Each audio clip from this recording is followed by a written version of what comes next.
Hey everybody, it's Norm from Tested.com, and today I'm joined by Fon Davis, who's a model maker, effects artist. You're the founder of Fonco, which is a production studio, which is where we're at right now. Yep. This is your space, your workshop, where movie magic comes to life.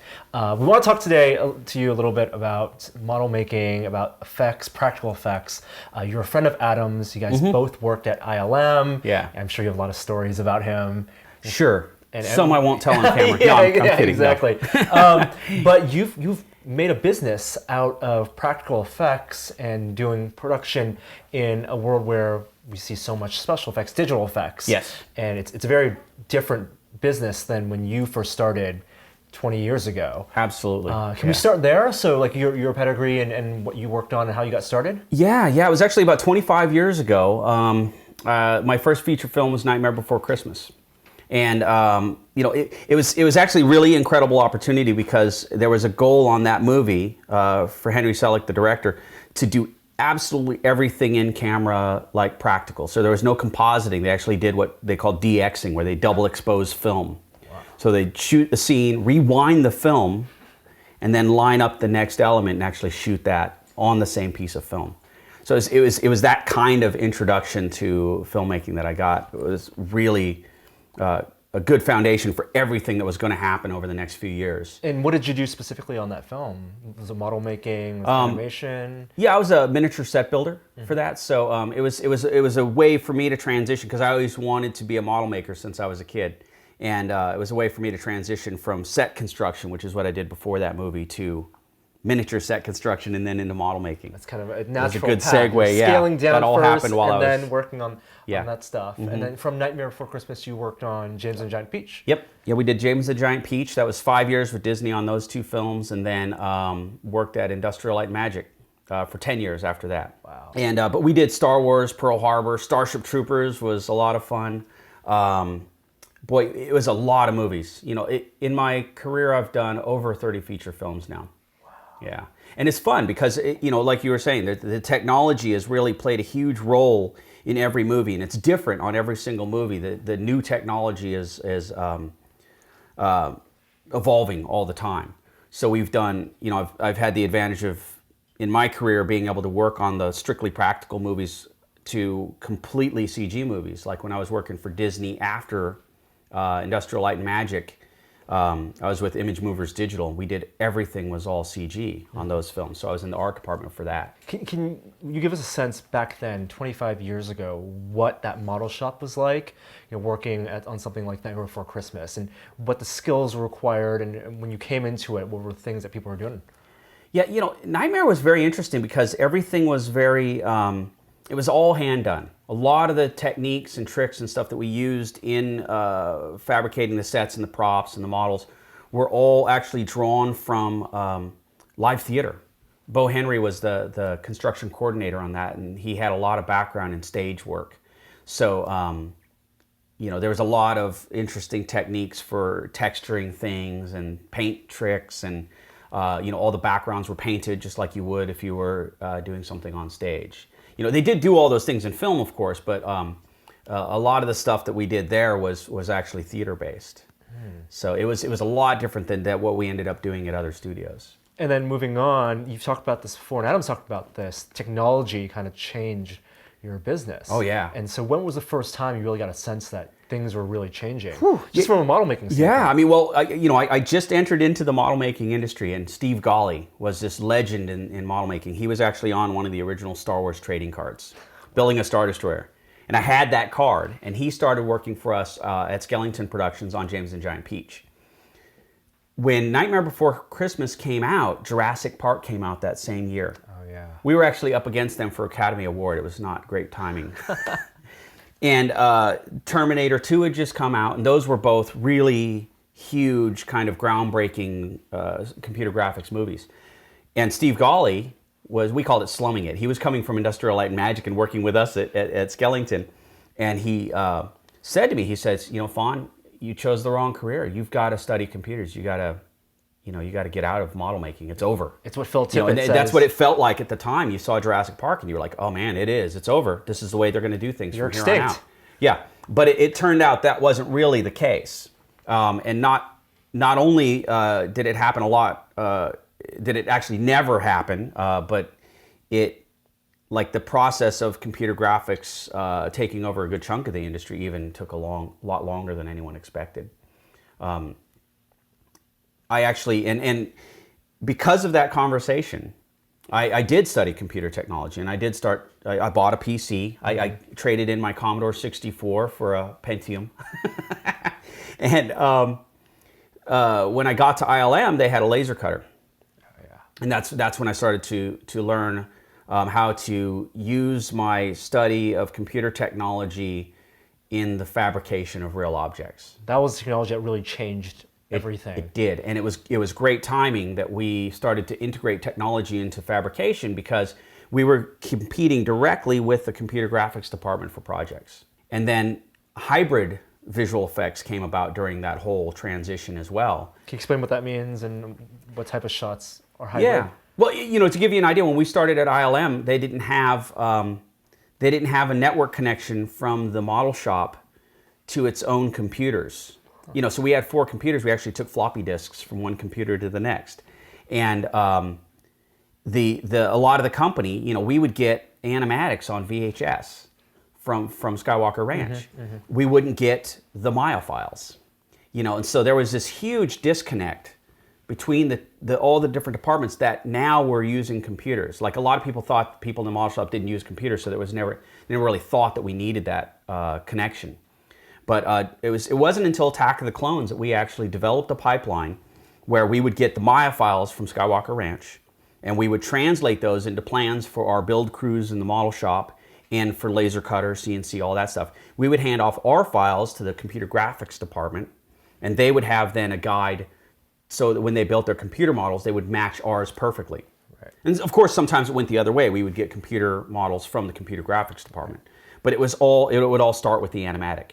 And then they would take the camera moves. Josh Livingston actually came up with a routine for pulling the animation of the camera from Maya and directly porting that into the motion control cameras.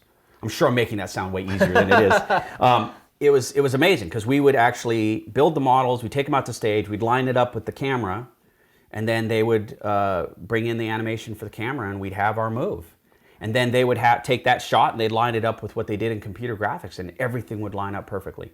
Again, I'm probably making it sound simpler than it is, but it was a huge step forward. And that's why a big group of us actually, some of us were brought on board for the Matrix movies, because they wanted to do the same kind of thing. As one of the visual effects producers went onto that show and kind of saw the advantage of that hybrid approach. Increasingly collaborative between digital and practical. Yeah. And you said, like, visual effects supervisors, they knew the value of practical. Yes. What do you think, and from your perspective, what do you think is the benefit of having that practical? Well, Dennis Muren talks about it a lot. He's actually won more Academy Awards than any living person. Piece of trivia there. That's why I always say we should listen to him.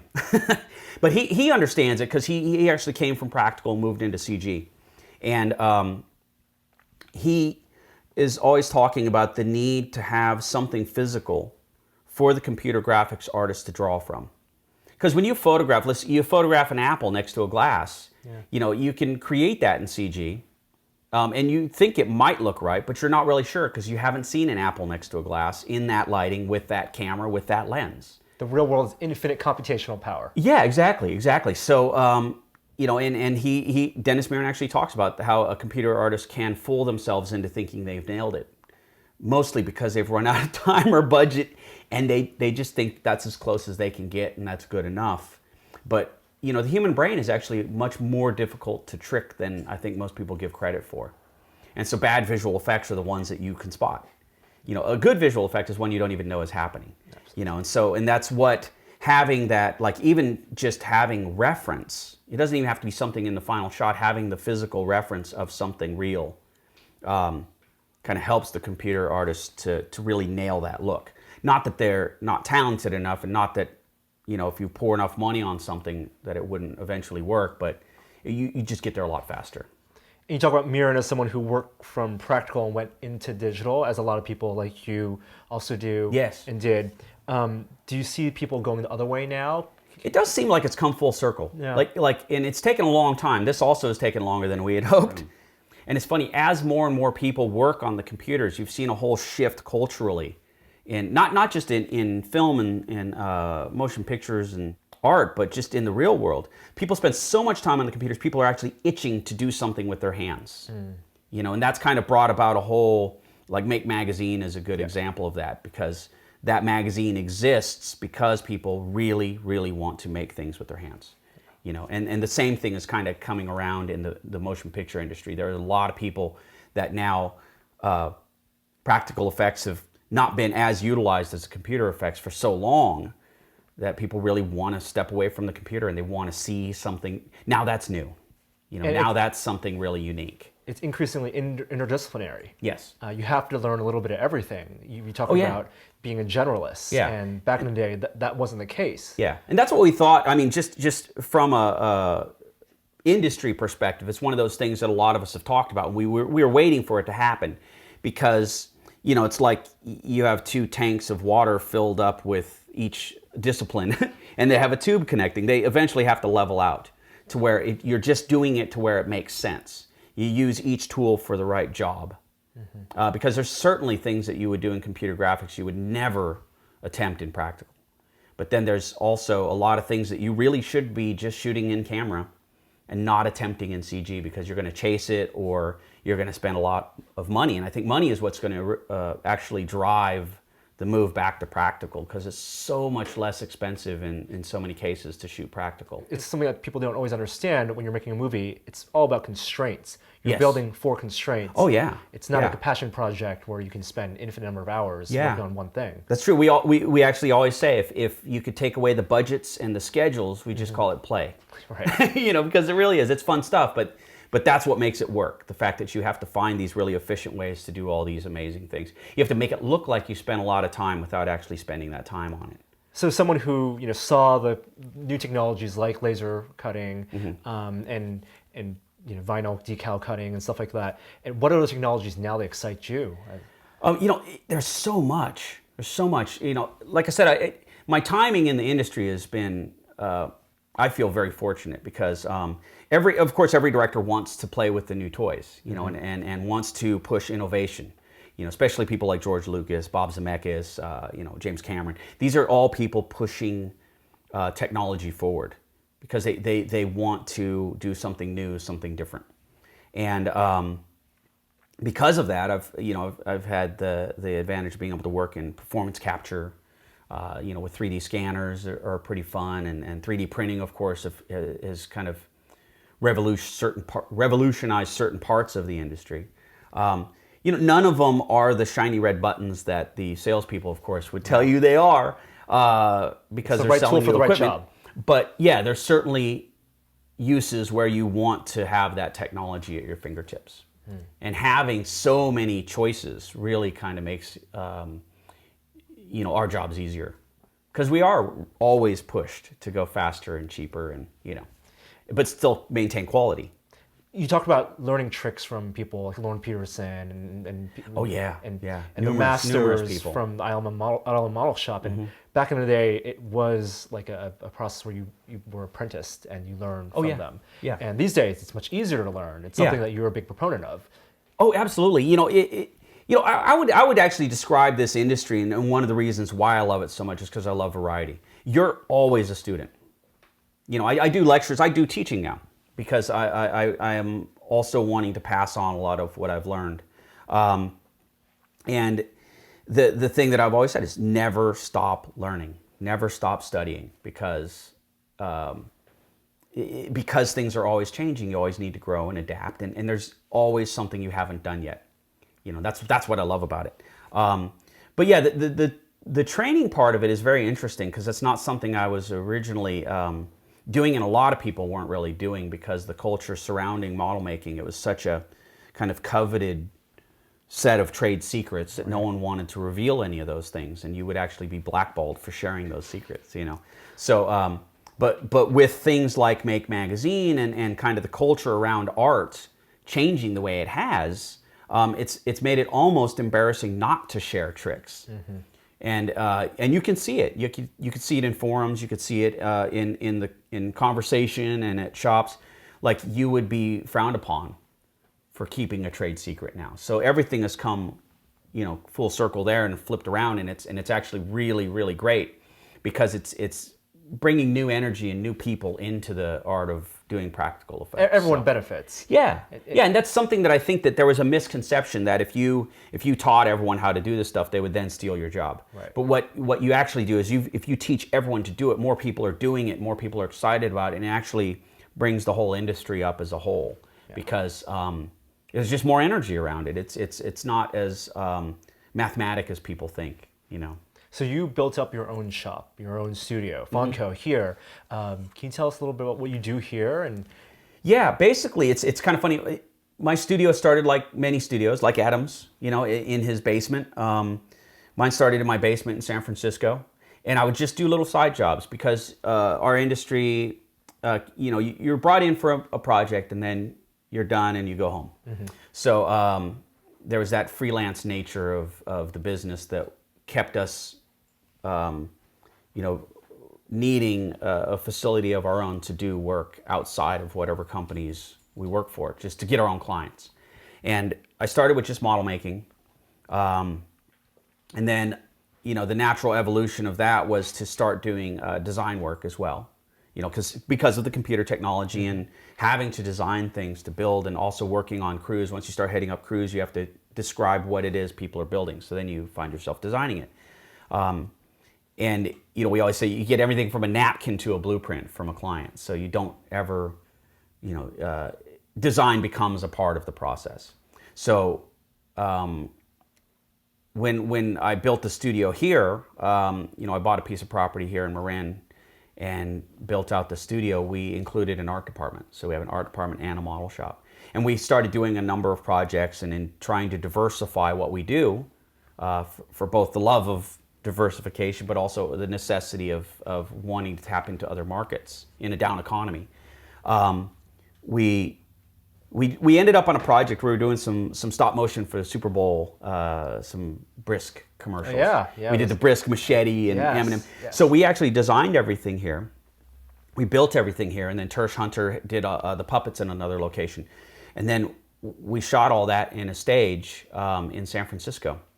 And I knew everyone on that stage, and I was like, wow, we should have a stage, because then we could design everything here, build it here, and shoot it here. Right. And that's what we ended up doing. So that was several years ago now. So we've had a stage for 3 years, and we've shot a lot of commercials mainly, and some development work for features and.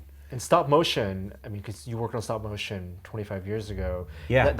That's thriving now. You see movies like Coraline, which you also worked on. Yeah. And the stuff with Leica. Yeah, there's definitely like a new kind of interest in stop motion again. Yeah, you can appreciate the craftsmanship. Yes. And the animation. Yeah. Yeah. And I think that also goes back to, because people have been so inundated by computer technology and computer graphics, and the Pixar movies are great, don't get me wrong, but they're not new anymore, so now it's like, if you want something different, then stop motion's a really great way to kind of tell a story.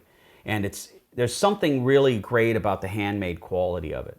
All the flaws show. Yeah. And that works on the budget side. It also works on the visual side. It's funny because we've done a lot of different commercials and stuff, and sometimes we'll find ourselves having that debate. Do we do that in computer or do we do that in physical? And a lot of times we'll say, well, the budget is so limited that if we go CG, it's just going to look like bad CG, and bad CG looks like what it is. Bad miniatures, or I shouldn't say bad, but just lower budget miniatures don't look bad. They just look more handmade. So it's kind of this, great thing about it. You can kind of stop with miniatures at several different points and it still looks done. Computer graphics, you have to take it to that next level or it just doesn't look right.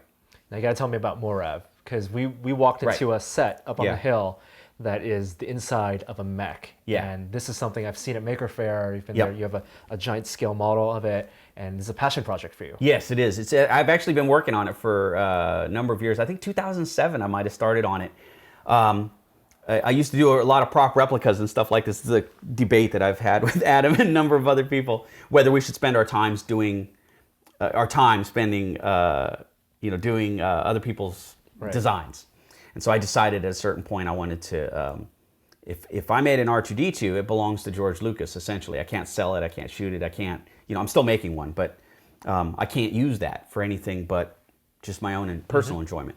With MoReve, it was something that I could put energy into and a bunch of us could work on and have the same kind of fun making something, but it was completely unique in our own. So we had ownership of that, that artistry. And of course I love robots. Anyone who knows me knows that almost everything I do has robots in it. So I basically created this entire fictional world around the idea of like, what if giant robots existed? Why would they actually create them? And I wanted to do something that was kind of more grounded in reality than most of the things that are out there. I grew up on all the anime and all that stuff, and I love it, but I always wanted to see that depiction. And when no one did it, eventually I thought, well, maybe I should just do that. And so we did a graphic novel that came out in 2010. We've been working on a bunch of live action stuff that we're putting together a short. We're just going to pitch it around, see if we can turn it into a TV show or web series or whatever. It's really fun to do that world building in your head, to figure out what every switch is for, why things work the way they do in that world. Yeah. And to make something. Yeah, I want it to be as tangible as I want it to be for me, so that's hopefully what the audience will get out of it too. And and part of that is exploring the human condition, and war has always been a really fascinating subject to me. I'm a real kind of World War II buff, and I've always been fascinated with military technology, so kind of, just the idea of sticking a bunch of people in a metal can and putting them in a life and death situation just sounds so horrific and difficult, and I just think that makes for a really good story. So if someone's interested in model making or getting into practical effects, maybe someone who has some experience in computer effects, where should they go? What's a good way to get into the business these days? Right. Oddly, it's so simple, but watching behind the scenes DVDs and picking up Cinefex magazine and some of the publications out there, and just doing a lot of reading and net surfing and watching movies. Because every single thing that you do on a movie is different, so it's hard to find training for it, because most of what we're actually doing is troubleshooting. And I think just immersing yourself in that world, familiarizing yourself with the tools and the materials, but then also thinking about how you would troubleshoot different things. Hands-on experience is definitely the most, the best way to do it. And there's so many people producing web content, independent productions now. It's really easy to find things that you can volunteer on to get experience and to build a portfolio, because a portfolio is, what you're judged on. I've heard this from several people, and we actually talk about it frequently, because it is so difficult to have a career in a creative field like this, because it's feast or famine. You have to become good at saving money, you have to be good at selling yourself and finding new work, and always looking for that next thing while you're on something and not losing focus on that. If you can survive through that lifestyle, yes, it is viable. But if you're looking for the 9 to 5, you go in, punch out, day in, day out, and you always have a job, then it's definitely not the right career for you. It's hard work. It is work, and there is a perception that we play around, because on the DVDs they just show us chasing each other around in monster suits or whatever.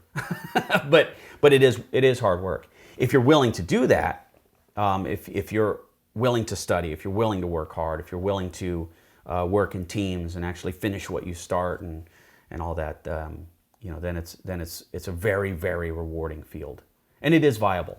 You just have to be ready for that lifestyle. Well, thank you so much, Fon. We learned so much and saw so much cool things here. Great. Definitely tell Adam hi, and thank you for helping him with his laser cutter. Oh yeah, no problem. So you can check out more stuff on tested.com. Subscribe to our YouTube. We have tons of profiles of people who make awesome things like Fon. I'm Norm, and I'll see you next time.